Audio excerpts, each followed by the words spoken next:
Evening all, Kieran here, back with another podcast. I hope you all enjoyed last week's podcast that I did. Obviously, I had two winners off the back of it. Taroom being the impressive one up at Haydock, very impressive in the handicap. And I think he's got another decent handicap in him next time out. I believe that they are talking about going to Royal Ascot with him next time. So it's very nice to see where he ends up next. He looks a nice sort for the variant stable. But going on to this week, I've got 7 races to cover, all the races on ITV, again, as per usual, with 4 races from Haydock, 2 from York, and then 1 from Chester. So we'll start off at Haydock, where the main action is. The John O'Gaunt stakes being the main race, the highlight of the meeting. But we'll start off with the first race, which is the second race on the card, the 148. And that's the Revenant's Handicap, where Fine Interview for William Buick and Waffnam Racing is currently a 4-1 favourite. Not done a lot wrong in a couple of handicap starts, but I'd be willing to take him on with one horse that's got a very, very good form around Haydock, and that's Trilby of Sam England's and Shane Gray will ride 7-1 currently.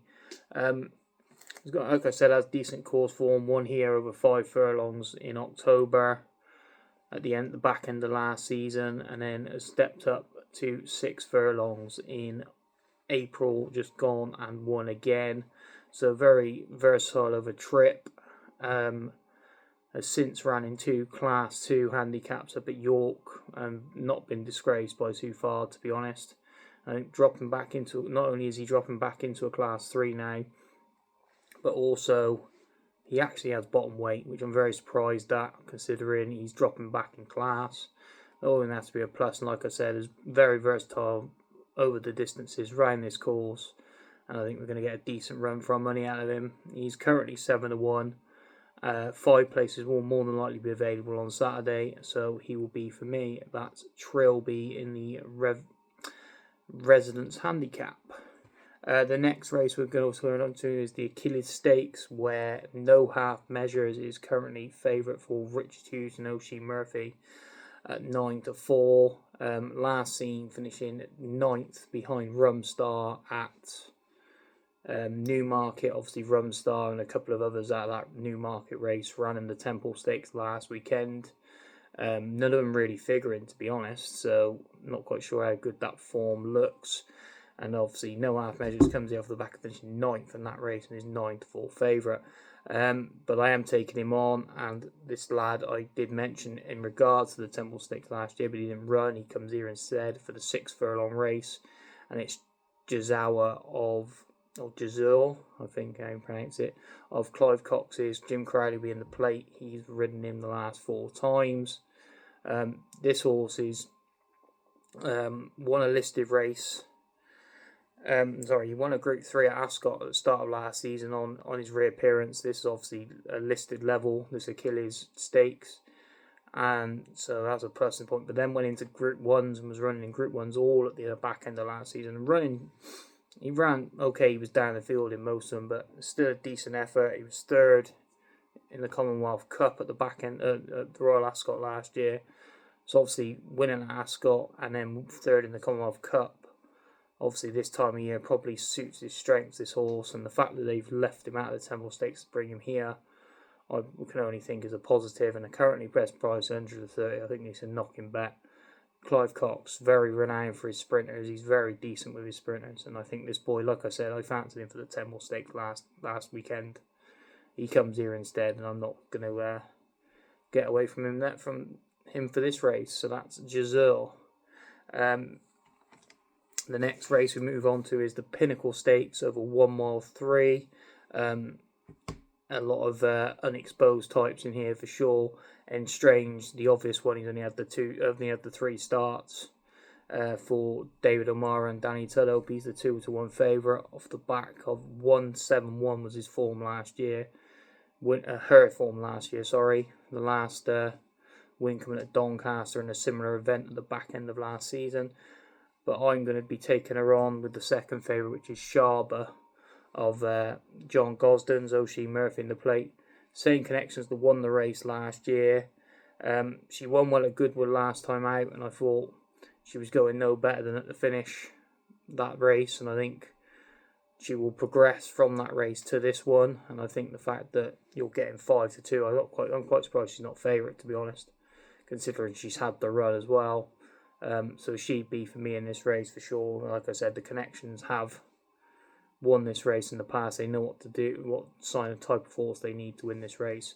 So Shabar would be my selection for this race for the Gosdens and O'Shea Murphy. And then moving on to the big race of the meeting, the John O'Gaunt Stakes, where audience is favourite for John Gosden and Rav Havlin at 130. Obviously, this horse has done okay, decent the last couple of starts he's had. Obviously, winning the Lockinge last year, and then he's ran well in a few other decent races over the last season. Comes here with every single chance, like this middle distance, well, it's not quite a mile, is it? Sprint, I think it's 7 furlongs. It's 7 furlong race. But the one I'm going to take him on with is, now I'm going to absolutely butcher this, but Al Yanabia, I believe that's how you pronounce it, of Owen Burrows is. Jim Crowley on board for the Shadwell team. The second, he won over course and distance on seasonal return, but last season, well, actually beating last season's winner of this race, Tide with Flow, in that contest where he won over course and distance. But he did nothing wrong last season, absolutely not disgraced. He ran a decent race in the Guineas at the start of last season. He then went to the St James's Palace where he ran a decent race in that as well. Form tailed off to the back end of last season, but a bit like what I said about Shizawa earlier on in the Achilles Stakes. I just think the horse will come right at this time of season. He's already had the run. He's already won over course and distance, and I think potentially he should be favourite for this race. He's not quite favourite, and I think Owen Burrows knows how to get one ready for a big pot, and I think this boy will go deadly close. So Al Yan Azia for Owen Burrows and Jim Crowley in the John O'Gaunt. And then we go over to York for 2 races at York. We've got the Top Prices handicap over 5 furlongs, where JM Jungle is favourite currently at 4-1. But I'm going to be putting up a boy that I actually put up for the York meeting last time out, and that is Bergerac of Kevin Ryans with Sam James aboard. Now this boy is immensely well handicapped. Like, he ran another decent race at the Dante meeting last at the start of the month, where he was 5th in a similar sort of handicap to this. And if all things drop, this boy is so well handicapped, he's going to go big in one of these handicaps. Loves it round York when they're around there plenty of times, or run well around there plenty of times. And I think at 12-1, you're probably going to get 5 place on the day. He'd be for me. He's going to go close. He really is. And decent each way claims for sure. For Bergerac in the Top Prices handicap at York, in the first race at York I'm covering. And the other race I'm covering is the Bronte Cup, which is over 1 mile 5.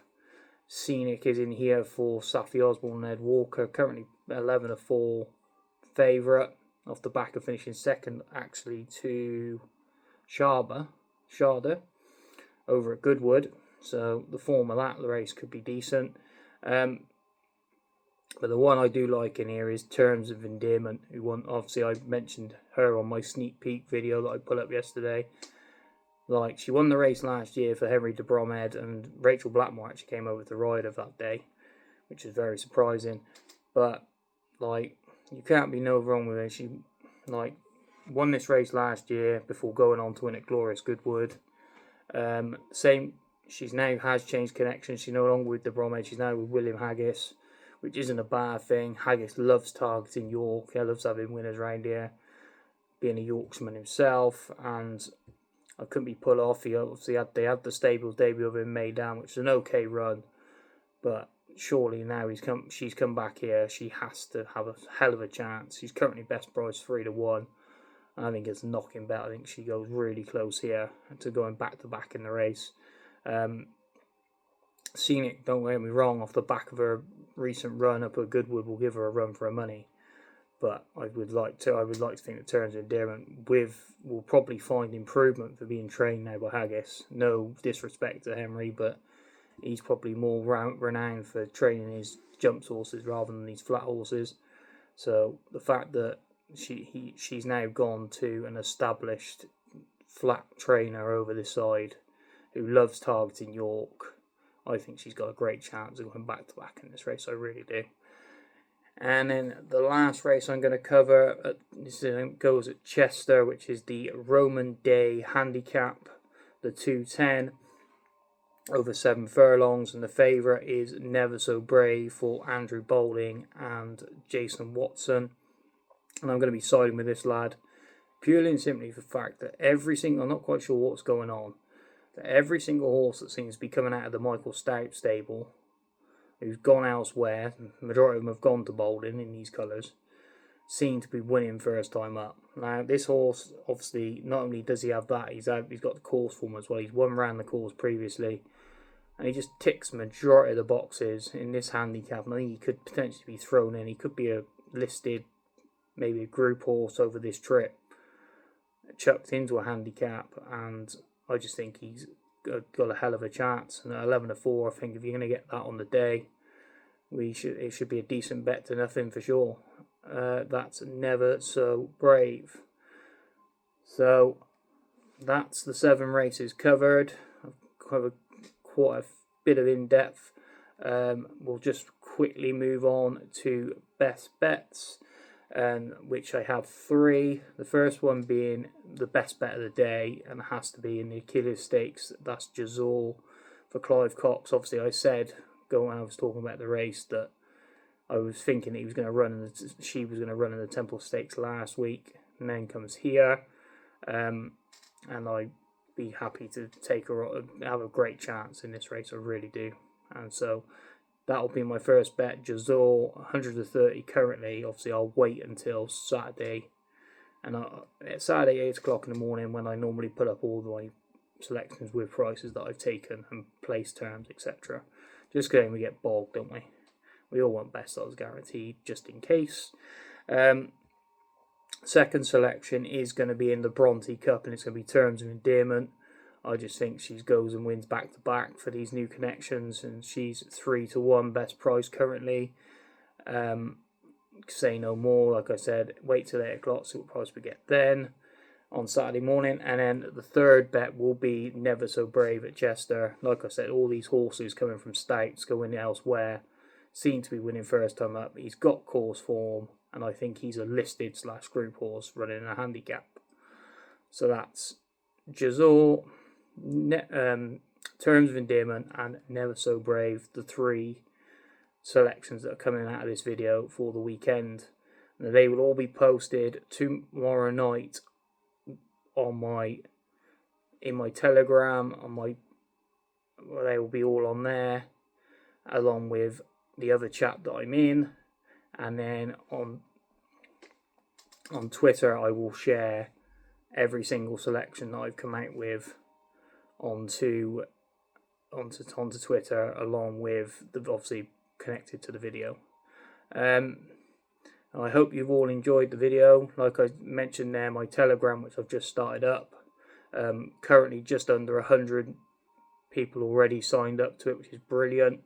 If there's a few more out there on Twitter that haven't joined yet, if you would like to come over and join it, I'm going to have plenty of content going in there, runner by runner guides, which I'm going to do this week on the John O'Gaunt races. It's the big race of the meeting. I'll do a runner by runner guide for that. I'm going to have plenty more other stuff coming in regards to giveaways and potentially free tickets, free bets, etc. So I've got a lot going on. If you want to come over and join me, by all means, it doesn't cost anything. It's a free Telegram page to join. Come along, have a bit of banter, have a bit of a laugh, a bit of chat about racing. What more can you ask for? But that's all that. And thanks again for listening, guys. I hope we find some winners. I had 2 last week. Let's see if we can improve on that this week. And please like and subscribe to the YouTube channel. It helps me immensely as well. And best of luck, guys, and happy punting.